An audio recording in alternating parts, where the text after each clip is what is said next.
Hi good morning students.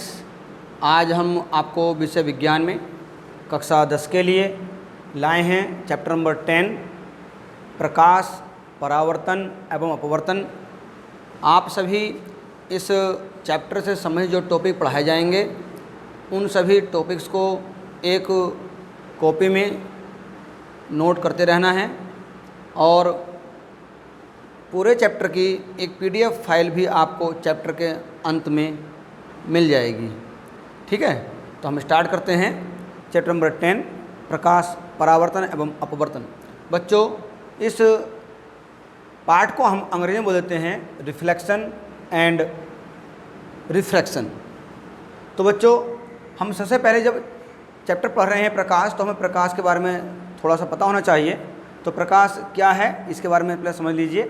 प्रकाश एक प्रकार की ऊर्जा है जो स्वयं तो दिखाई नहीं देती है, किंतु हमारी आँखों से टकराने के पश्चात वस्तुओं को दिखाने में हमारी सहायता करती है। तो बच्चों, प्रकाश एक विकिरित ऊर्जा होती है जो हमारी आँखों को संवेदित करती है और हमें दूसरी वस्तुओं को दिखाने में हमारी सहायता करती है। अब बात करते हैं प्रकाश के कुछ मुख्य गुण की बात कर लेते हैं। बच्चों, प्रकाश में बहुत सारे गुण होते हैं, किंतु हम अपने चैप्टर नंबर 10 के अनुसार कुछ मुख्य गुणों की बात करेंगे जिनका वर्णन हमारे चैप्टर में भी है। ठीक, तो हम उन्हीं से संबंधित बात ज़्यादा करेंगे। देखिए, प्रकाश में जो मुख्य गुण हैं उनमें नंबर 1 की बात करते हैं हम। प्रकाश में परावर्तन का गुण होता है, परावर्तन को रिफ्लेक्शन कह देते हैं। नंबर 2, प्रकाश में अपवर्तन का गुण होता है, इसे रिफ्रैक्शन बोल देते हैं। प्रकाश की किरणों में उत्क्रमणीयता का गुण होता है, अर्थात रिवर्सिबिलिटी होती है। प्रकाश किरण अपने मार्ग पर पुनः दोहराई जा सकती हैं, इस गुण का मतलब ये होता है। अगली बात, प्रकाश की जो चाल होती है वह 3 × 10⁸ मीटर प्रति सेकंड होती है और प्रकाश निर्वात में भी चल सकता है। प्रकाश के और बहुत से गुण हैं, किंतु हम और टॉपिक को छोड़ करके हम केवल अपने मुख्य टॉपिक पर आ जाते हैं। देखिए, फिर बात करते हैं प्रकाश का परावर्तन, जैसे चैप्टर का नाम भी है। तो प्रकाश परावर्तन क्या है इसे हमें समझना चाहिए। परावर्तन का मतलब होता है आना, टकरा कर जाना। तो हम प्रकाश की ये घटना पढ़ते हैं परावर्तन के नाम से। जरा देखिए, प्रकाश का किसी चिकनी या पॉलिशदार सतह से टकराकर उसी माध्यम में लौटने अर्थात वापस चले जाने की घटना को प्रकाश का परावर्तन कहते हैं। इस परावर्तन को हम एक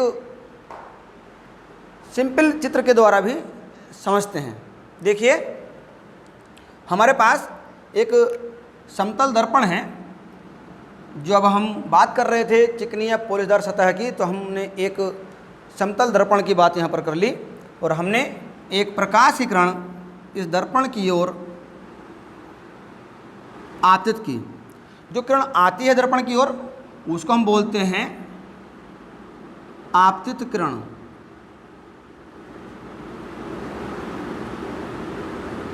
अंग्रेजी बोल देते हैं इसे इंसिडेंट रे।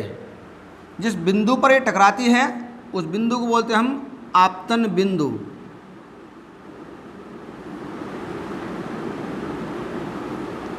इस बिंदु पर एक ऊपर की ओर हम अभिलंब लेते हैं जो 90 अंश के कोण को बनाते हुए हम ऊपर को उसको दर्शाते हैं अभिलंब।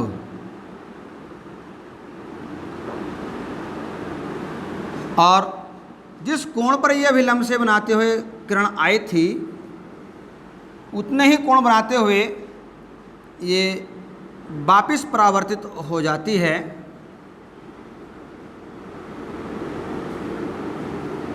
इस किरण को बोलते हैं हम परावर्तित किरण।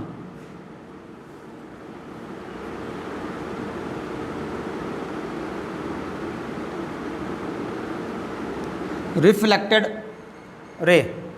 इसको हम अभिलंब और परावर्तित किरण के बीच जो कोण बनता है उसको हम आर से शो कर देते हैं, रिफ्लेक्टेड एंगल। इस कोण को हम कह देते हैं आपतन कोण।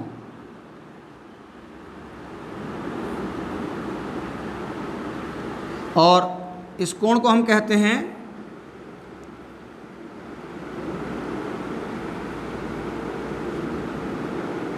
परावर्तन कोण।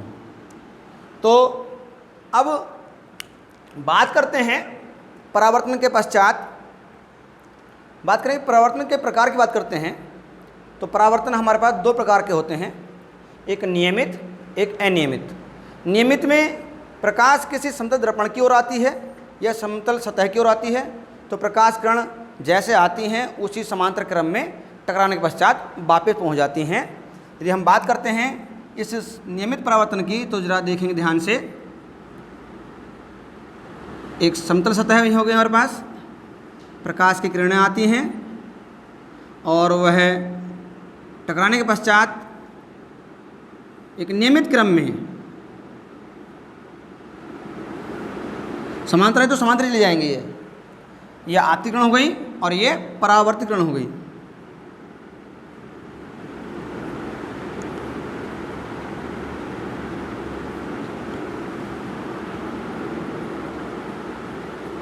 और ये आपके परावर्तित किरण है।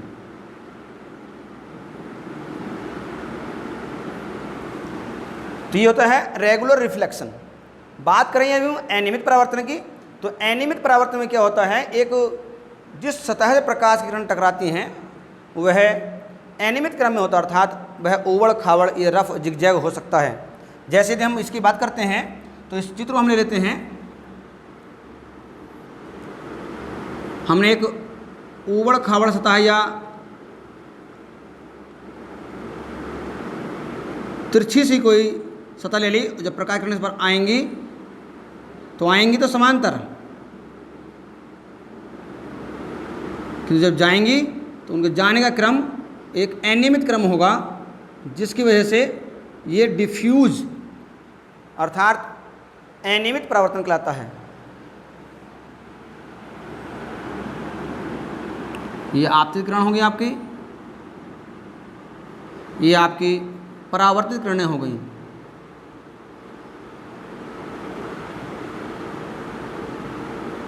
ये आपका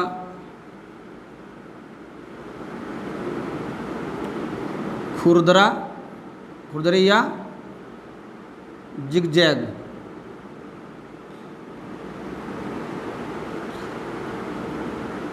सरफेस हो गई,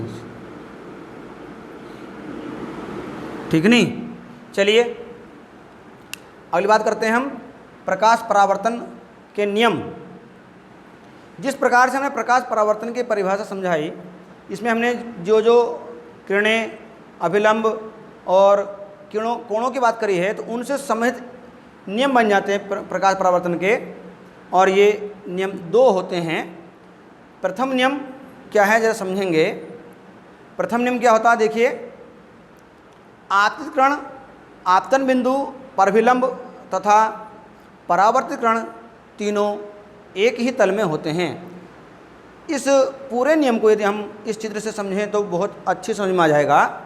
देखिए, ये आपतित किरण आपकी ये हुई, जहाँ पर टकराई उस बिंदु को आपतन बिंदु, इस पर खींचेगा अभिलंब हो गए, जो 90 कोण हमने ऊपर उठाई, और जो किरण बाहर वापस जा रही है उसे परावर्तित किरण बोल देते हैं।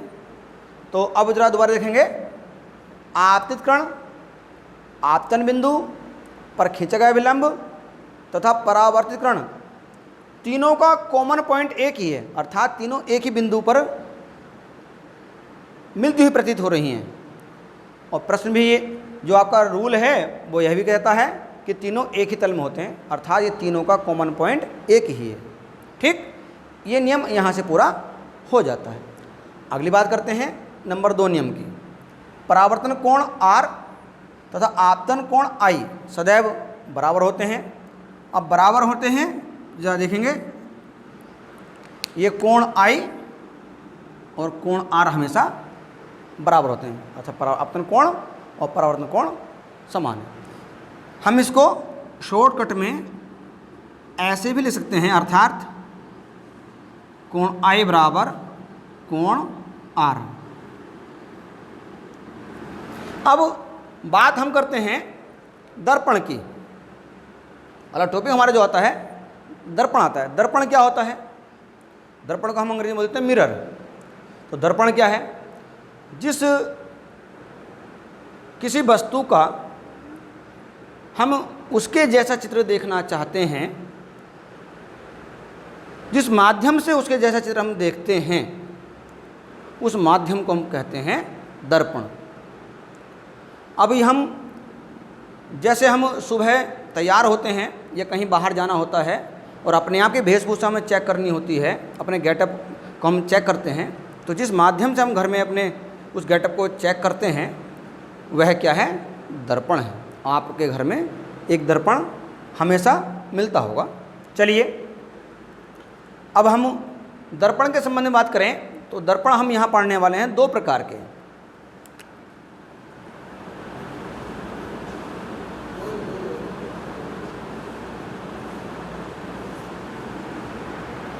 एक समतल दर्पण होता है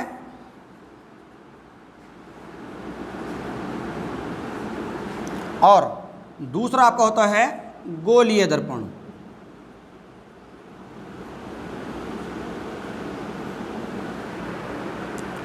अब गोलीय दर्पण भी 2 प्रकार के होते हैं मुख्य रूप से।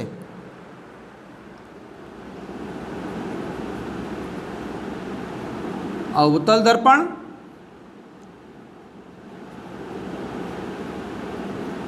और उत्तल दर्पण। अवतल दर्पण को हम कॉनकेव मिरर कहते हैं और उत्तल दर्पण को हम कॉन्वेक्स मिरर कहते हैं। तो बच्चों समतल दर्पण आता है। तो समतल दर्पण क्या होता है? वास्तव में समतल दर्पण एक कांच की समतल प्लेट होती है, ठीक। और अब कांच के प्लेट की बात हम करें तो आपने कांच की प्लेट एक सीधी लाइन खींच लेते हैं, ठीक। इस कांच की प्लेट में कोई भी चीज़ आर पार देखी जा सकती है, किंतु अगर हम इसकी एक सतह पर पॉलिश कर दें, ठीक, तो अब जब प्रकाश की कोई किरण इधर को आएगी तो ये टकरा कर वापस ले जाएगी। तो ऐसी समतल प्लेटें जिन पर एक सतह पर पॉलिश होता है और दूसरी सतह प्रकाश परावर्तन में सहायक होती है, ऐसे दर्पण को हम समतल दर्पण कहते हैं। जब परिभाषा देख लेंगे इसकी, यह कांच की समतल एवं पारदर्शी छड़ से बना होता है। इसकी एक सतह पर पॉलिश होती है तथा दूसरी सतह प्रकाश परावर्तन का कार्य करती है। मैंने अभी आपको बताया था, वही बात मैंने यहाँ पर आपको दर्शाई है। अगली बात करते हैं गोलीय दर्पण की, अर्थात स्फेरिकल मिरर। जैसे हेडिंग है वैसे ही दिमाग में अपने आप ही ऑटोमेटिकली हमें समझ में आ जाता है कि गोलीय दर्पण मतलब ये कहीं ना कुछ गोल वस्तु से इसका संबंध है। तो देखिए वास्तव में जो गोल दर्पण होते हैं एक खोखले कांच के गोले के कटे हुए भाग होते हैं। अब इस बात को समझने की आवश्यकता है। देखते हैं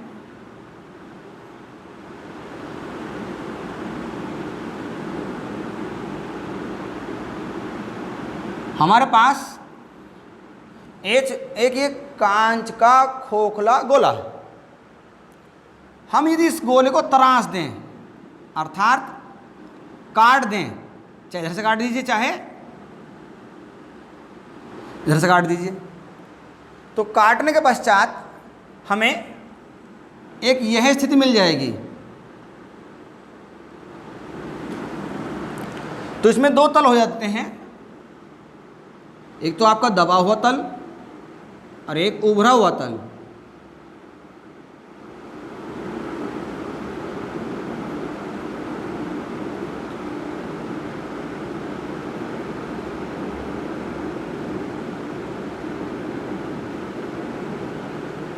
ठीक, एक इनसाइड और एक आउटसाइड। इस समय ये केवल गोलीय दर्पण है।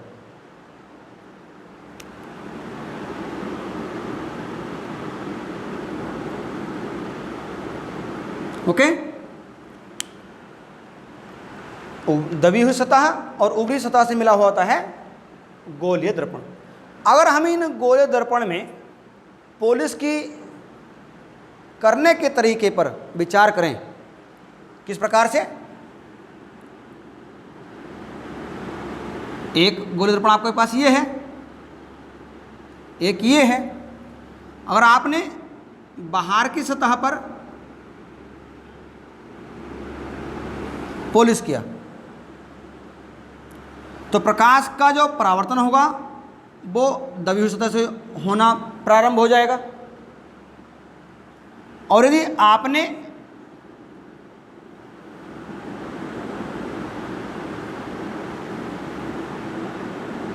बाहर की सतह पर पॉलिश किया है तो अवतल दर्पण होगा।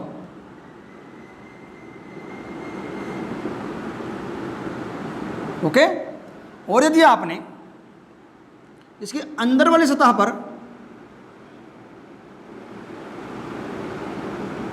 पॉलिश किया है तो प्रकाश का जो परावर्तन होगा वो उभरी हुई अर्थात एलिवेटेड सरफेस से होगा। तो जब प्रकाश का परावर्तन उभरी हुई सतह से होता है तो ऐसे दर्पण को हम कहते हैं उत्तल दर्पण।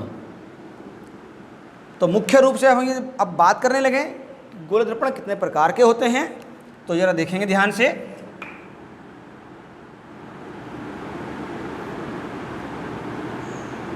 गोलीय दर्पण के प्रकार ये दो प्रकार के होते हैं। नंबर 1 अवतल दर्पण, नंबर 2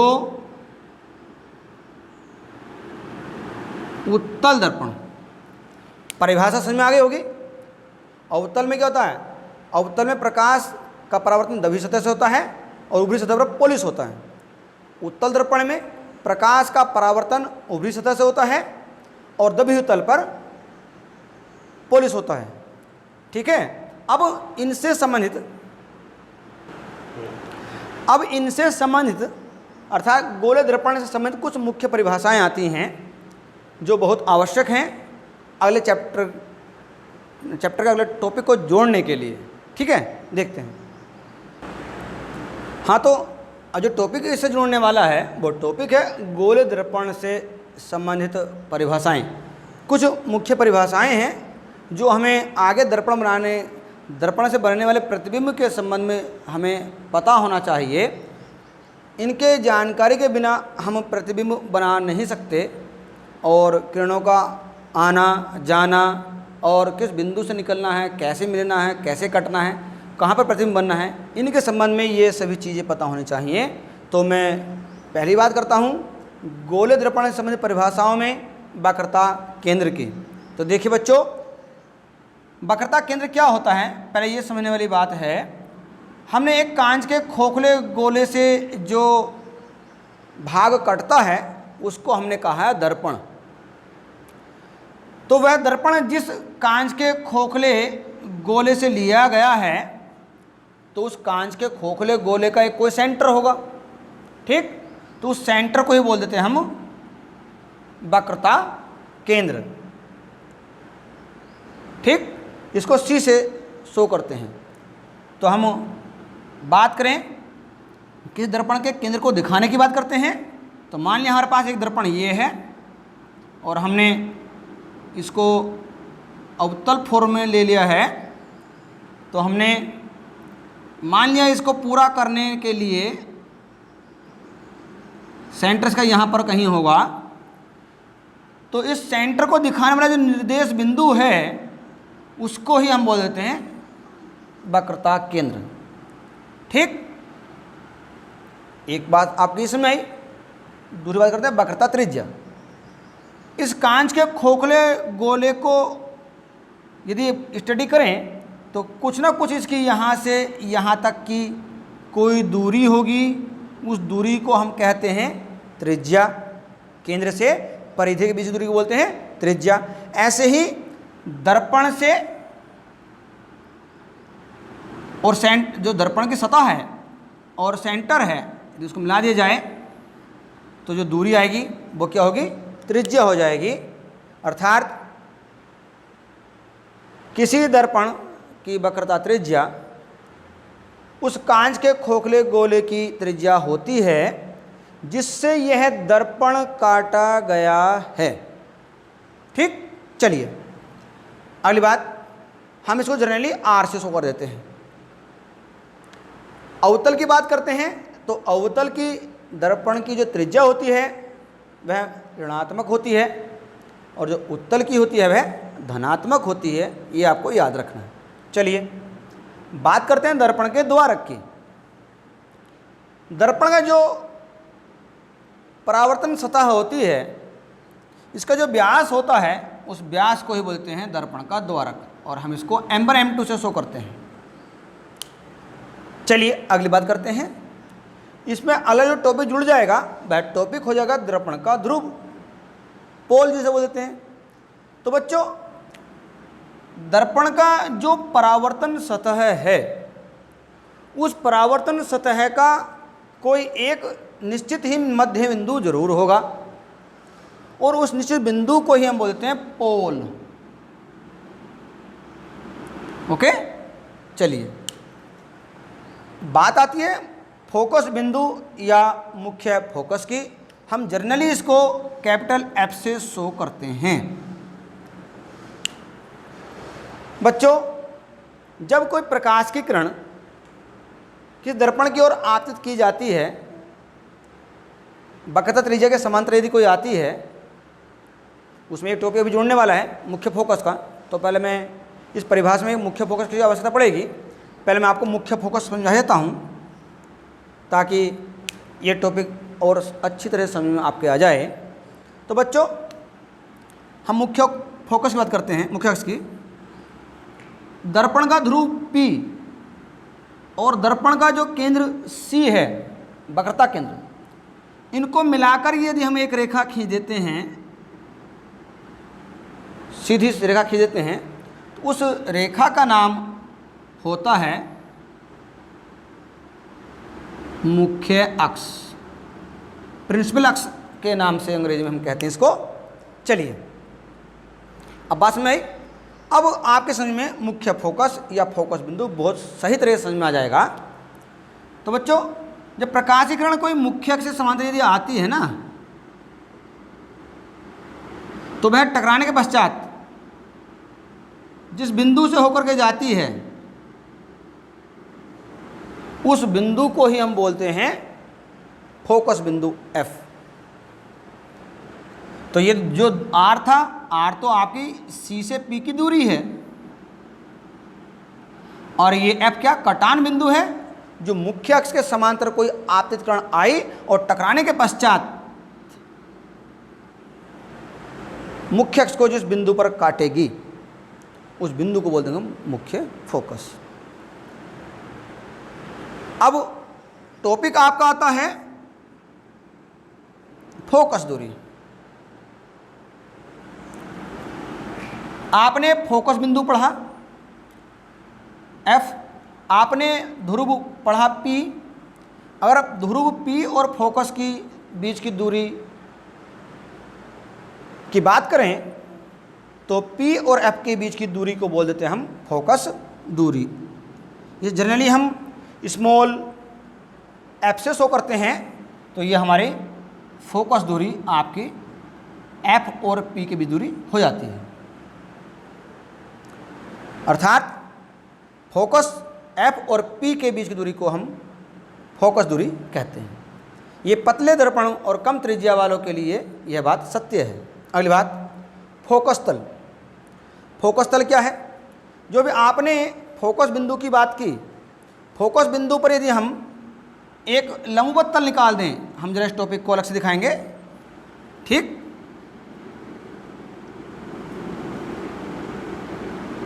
ये आपका दर्पण हो गया,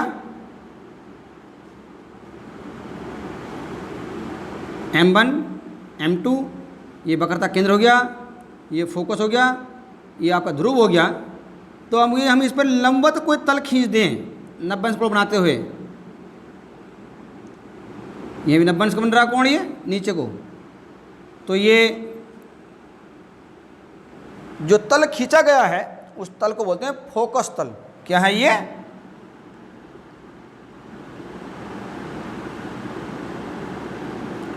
फोकल प्लेन के नाम से इसको जानते हैं। तो आपने गोले दर्पण से संबंधित परिभाषाओं में वक्रता केंद्र C, वक्रता त्रिज्या R, दर्पण का द्वारक M1 M2, दर्पण का ध्रुव P, फोकस दूरी फोकस बिंदु या मुख्य फोकस F, मुख्य अक्ष PC, फोकस दूरी स्मॉल f और फोकस तल n डैश। इसलिए देते हैं n डैश क्योंकि नॉर्मल होता है, ये लंबवत होता है, इसलिए इसको हम n डैश से शो कर देते हैं। चलिए, जो अब टॉपिक है वह टॉपिक है गोलीय दर्पणों से अर्थात अवतल और उत्तल। हम केवल मुख्य दो बात कर रहे हैं, अवतल और उत्तल दर्पणों से बनने वाले प्रतिबिंब के लिए कुछ नियम होते हैं, तो उन नियमों की हम बात करने वाले हैं। तो पहली बात हम करते हैं अवतल के लिए। तो पहला नियम क्या है देखिए जरा। अवतल दर्पण की बात हम करें तो हमारे पास कोई मान लिया एक अवतल दर्पण है और हमने अवतल दर्पण के लिए हमने एक मुख्य अक्ष खींच दी, इसमें P, C और ये F। तो यदि कोई पहली नियम की बात हम करें तो जब कोई समांतर किरण आती है मुख्य अक्ष के, तो वह दर्पण से टकराने के पश्चात परावर्तित होकर के F में से होकर गुजरती है। ठीक। और यदि हम बात करते हैं उत्तल दर्पण की,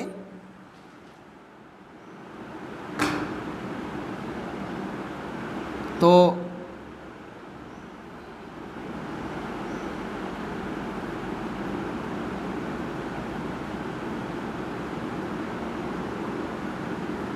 ये आपकी मुख्य अक्ष हो गई PC, मुख्य फोकस बिंदु F हो गया, वक्रता त्रिज्या वक्रता केंद्र C हो गया। ठीक। तो जैसे हमने यहाँ पर बात की, हम भी यहाँ पर सेम ऐसी बात करने वाले हैं। जब कोई प्रकाश किरण समांतर मुख्य अक्ष का आती है तो वह ऐसा प्रतीत होती है कि वह फोकस से बाहर जा रही हो।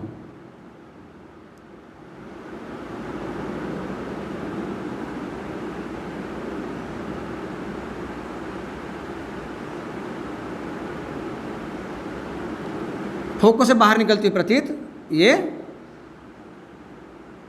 होती है। प्रकाश के चैप्टर में इन किरणों का बहुत महत्व है। किस दिशा से आ रही है, किस दिशा में जा रही है, ये आपको दिखाना बहुत आवश्यक है। चलिए, इसमें वास्तविक घटना है, इसमें आभासी हो रहा है, क्योंकि प्रकाश किरणें पोलीदार सतह से अंदर नहीं जा सकती, किंतु आभास हो रहा है जैसे ये फोकस से बाहर निकल रही है। ठीक है। चलिए, अब अगली बात करते हैं, हम कहें कि अवतल दर्पण के लिए नंबर 2 नियम की। दूसरा नियम इसका जस्ट इसका उल्टा है। यदि हमारे पास कोई अवतल दर्पण है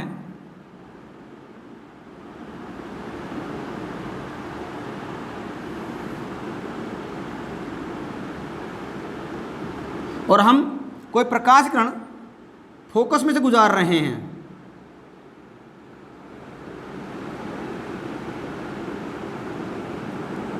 तो वह दर्पण से टकराने के पश्चात अर्थात परावर्तन के पश्चात मुख्य अक्ष के समांतर हो जाती है। यह आपकी किरण समांतर निर्गत हो जाएगी। अब बात करते हैं, इस नियम की बात करते हैं उत्तल दर्पण के लिए। तो हमने एक पहले उत्तल दर्पण स्केच कर लिया, मुख्य अक्ष खींच ली। जैसे हमने कहा फोकस की ओर आती हुई किरण या फोकस में से गुजरने वाली किरण, तो यहाँ पर हम फोकस की ओर कोई किरण आती हुई दिखा देंगे। यहाँ तो ये डार्क दिखा देंगे क्योंकि ये वास्तविक है, परंतु आगे हमें दिखाई देगा जैसे ये फोकस में को जा रही है। तो होता क्या है, ये टकराने के पश्चात मुख्य अक्ष ये है, इसके समांतर हो जाएगी। इसमें वास्तव में फोकस में गुजर के समांतर हो गई, और यहाँ पर हमें फोकस की ओर आती प्रतीत किरण समांतर हुई। अगली बात, तीसरा नियम करते हैं, अवतल दर्पण के लिए करते हैं।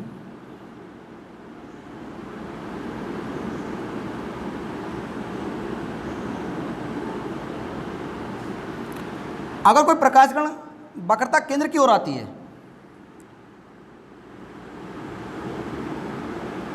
तो वह जैसे आई थी वैसे ही वापस लौट जाती है, अर्थात उसका मार्ग परिवर्तित नहीं होता। बात करते हैं उत्तल दर्पण की, तो उत्तल दर्पण में देख लेते हैं।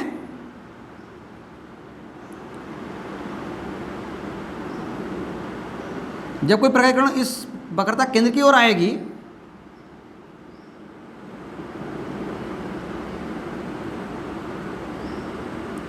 तो वह जैसे आई वैसी जाती हुई प्रतीत होगी।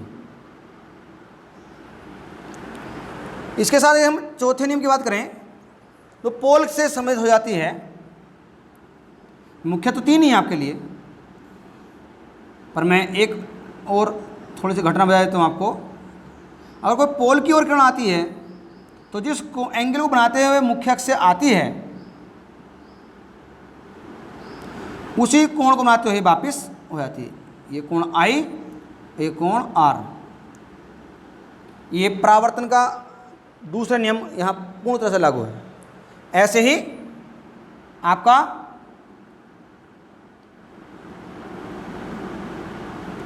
उत्तल दर्पण की बात करते हैं हम।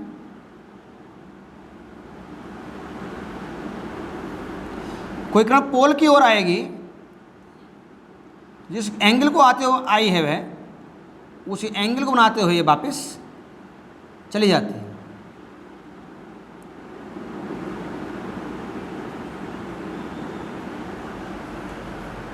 चलिए, अब इन नियमों में से कोई दो नियम चाहते हैं आवश्यक, जो कि दर्पण बनाने के लिए जरूरी होते हैं।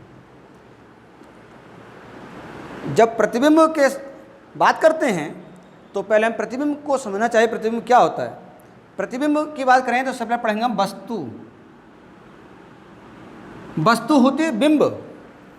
जिस ऑब्जेक्ट को हम सामने रखते हैं दर्पण के सामने, वह बिंब होती है, ऑब्जेक्ट। और दर्पण में वस्तु का जो चित्र बनता है, वस्तु का चित्र, वह होता है प्रतिबिंब। इसे बोलते हैं इमेज।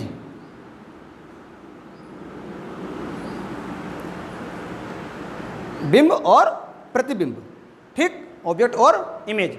किसी वस्तु का जो प्रतिबिंब बनता है, इन नियमों में से कोई दो नियम ही लागू होते हैं, और जहाँ पर किरणें टकराने के पश्चात आपस में कटती हैं वहाँ पर प्रतिबिंब बन जाता है।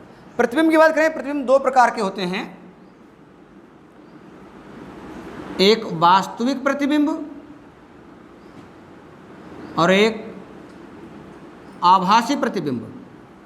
वास्तविक प्रतिबिंब में क्या होता है, बिंदु वस्तु से चलने वाली प्रकाशीय किरणें दर्पण से टकराने के पश्चात जिस बिंदु पर वास्तव में मिलती हैं वहाँ पर उस वस्तु का प्रतिबिंब बनता है, तो वह वस्तु का प्रतिबिंब वास्तविक प्रतिबिंब कहलाता है। और आभासी प्रतिबिंब की बात करते हैं, जब बिंदु वस्तु से चलने वाली प्रकाशीय किरणें दर्पण से टकराने के पश्चात किसी निश्चित बिंदु पर मिलती हुई प्रतीत होती हैं, तो वहाँ पर आभासी प्रतिबिंब होता है। वास्तविक प्रतिबिंब को हम पर्दे पर प्राप्त कर सकते हैं, किंतु आभासी प्रतिबिंब को पर्दे पर प्राप्त नहीं किया जा सकता, इसका केवल हम फोटो ले सकते हैं। अगला जो टॉपिक आता है वो दर्पण से संबंधित आता है आवर्धन, जो बोलते हैं मैग्नीफिकेशन। बच्चों, जब हमारे पास कोई दर्पण है तो दर्पण से जब कोई वस्तु का प्रतिबिंब बनता है तो वस्तु, मान लिया कोई वस्तु हमारे पास, मान लिया कोई वस्तु है और वस्तु दर्पण के सामने ओ डैश रखी है, तो हमने आपसे प्रतिबिंब बनने के 2 रूल बताए थे, कम से कम 2 रूल लगने चाहिए। तो हमने एक रूल लगाया समांतरकरण का, जो फोकस होकर जाएगी, और एक हमने लगा दिया फोकस से जाने वाला, जो परावर्तन के पश्चात मुख्य अक्ष के समांतर हो जाएगी। जहाँ पर ये दोनों किरणें आपस में टकराने के पश्चात कटती हैं, वहाँ पर बनता प्रतिबिंब। तो ये बच्चों ओ डैश आपका बिंब है, अर्थात वस्तु जहाँ पर ये कटी हैं, कटने के बाद मिली है, रिफ्लेक्शन के बाद मिली हैं, ये परावर्तन के पश्चात मिली हैं, वहाँ बनता प्रतिबिंब। आई डैश से शो किया मैंने इसको। तो बच्चों, आवर्धन क्या होता है? किसी दर्पण से वस्तु के बने प्रतिबिंब और वस्तु के जो हाइट होती है, ऊंचाई होती है, इन दोनों के अनुपात को ही हम आवर्धन कहते हैं। जिसे स्मॉल m से शो करते हैं। यह एक शुद्ध अनुपात होता है, इसलिए इसका कोई मात्रक नहीं होता है। देखिए, तो सूत्र होता है इसका, प्रतिबिंब की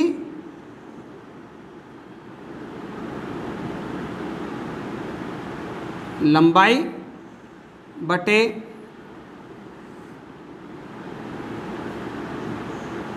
वस्तु की लंबाई। ठीक, वस्तु की लंबाई को हम यहाँ पर ओ से लिख देते हैं, ऑब्जेक्ट, और प्रतिबिंब की लंबाई को हम आई से लिख देते हैं, इमेज। तो m बराबर आई अपॉन ओ, ये आपका एक रूल बन गया। यदि हम बात करें इनकी दूरियों के संबंध में बात करें, तो वस्तु की जो दूरी होती है पोल से, वह u से शो करते हैं। ठीक, u को सदा माइनस लिखते हैं। और जो प्रतिबिंब बना है वस्तु का, वह दूरी आपके क्या है, यहाँ पर v है। चूँकि ये भी जिधर वस्तु रखी उधर की ओर बनी है, तो ये भी माइनस की होगी।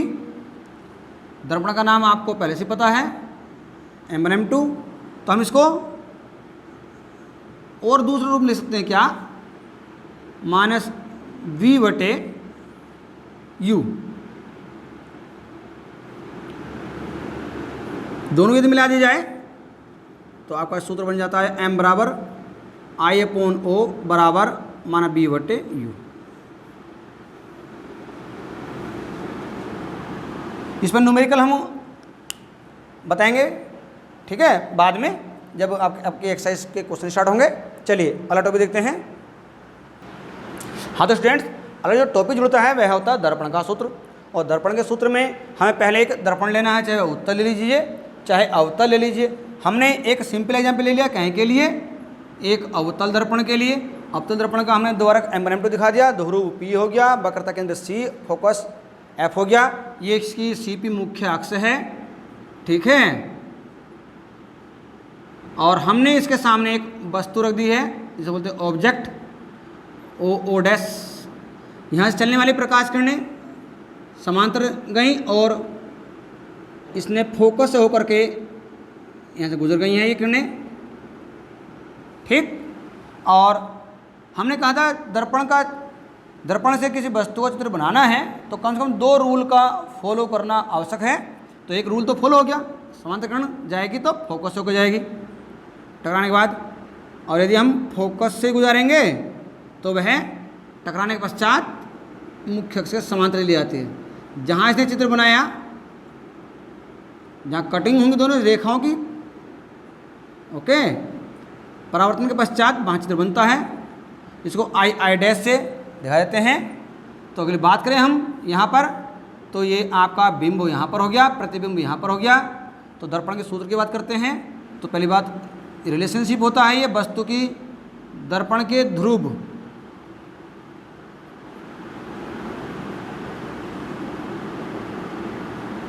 से बीच की दूरी और प्रतिबिंब इमेज जिसे बोल देते हैं के बीच की दूरी और फोकस दूरी f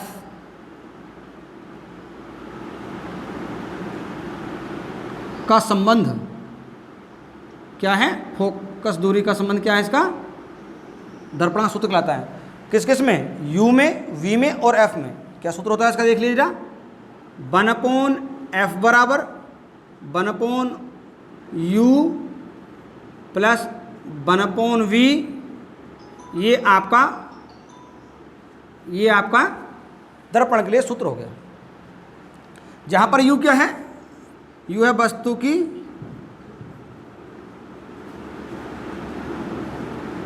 प्रारंभिक स्थिति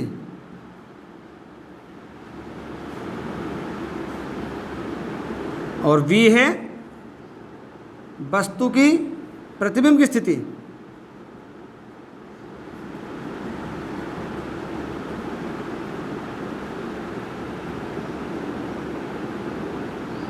और f है आपका दर्पण की फोकस दूरी। ओके बच्चों, अगला टॉपिक जो आता है वह टॉपिक आता है प्रकाश का अपवर्तन। हमने प्रकाश का परावर्तन पढ़ा था। परावर्तन में प्रकाश की किरणें आ रही थी और टकरा करके वापस जा रही थी, ठीक, आना और जाना। अपवर्तन में क्या होता है, में से होकर गुजरना, में से होकर गुजरना। अर्थात प्रकाश जब एक माध्यम से दूसरे माध्यम में जाता है तो वह अपनी स्पीड अर्थात चाल थोड़ी बदल देता है, जिससे उसका मार्ग थोड़ा सा विचलित हो जाता है। और प्रकाश का एक माध्यम से दूसरे माध्यम में प्रवेश करते समय अपना मार्ग बदलने की घटना को प्रकाश का अपवर्तन कहते हैं। यह अपवर्तन क्यों होता है, क्योंकि एक माध्यम से दूसरे माध्यम में जाने पर प्रकाश की चाल भिन्न भिन्न होने के कारण होता है। तो हम पहले बात करते हैं प्रकाश अपवर्तन का एक मॉड्यूल समझ लेते हैं। देखिए, एक माध्यम एक यहाँ पर है हमारे पास और एक माध्यम हमारे पास ये है। माध्यम क्या है, साधन। माध्यम मीन्स साधन। तो एक साधन, दो साधन हमारे पास हैं जो एक लाइन के द्वारा या सरफेस के द्वारा अलग अलग रखे हुए हैं। अब इसमें यदि कोई प्रकाश किरण हम ला रहे हैं तो हमें ये पता होना चाहिए कि कौन सा माध्यम सघन है और कौन सा विरल है। सघन का मतलब जानते हैं, ज़्यादा घना, और विरल मतलब जो उसकी अपेक्षा कम घना है। तो मान लिया हमारे पास ये विरल है और दूसरा माध्यम हमारे पास सघन है। जब कोई प्रकाश किरण विरल माध्यम से सघन माध्यम में जाती है तो वह अपने मार्ग से थोड़ा विचलित हो जाएगी। तो विचलित होने के लिए पहले हम क्या करेंगे, इस लाइन पर एक नॉर्मल दिखा देते हैं। तो ये अपने मार्ग से थोड़ा हट जाएगी, विरल से सघन में जाती है तो ये हमें लगेगा या सीधी नहीं जानी चाहिए, किंतु सीधी नहीं जाती, ये अभिलंब की ओर थोड़ी सी झुक जाती है, अर्थात मार्ग को बदल देती है, अपने मार्ग दिशा थोड़ी सी बदल देती है। और इस किरण को जो आई है उसको बोलते हैं हम आपतित किरण, इंसिडेंट रे बोलते हैं अंग्रेजी में।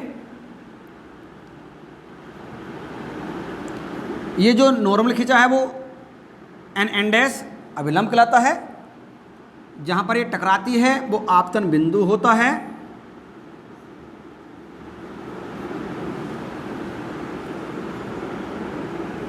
और जो ये निर्गत हुई है उसको हम अपवर्तित किरण बोलेंगे। यहाँ पर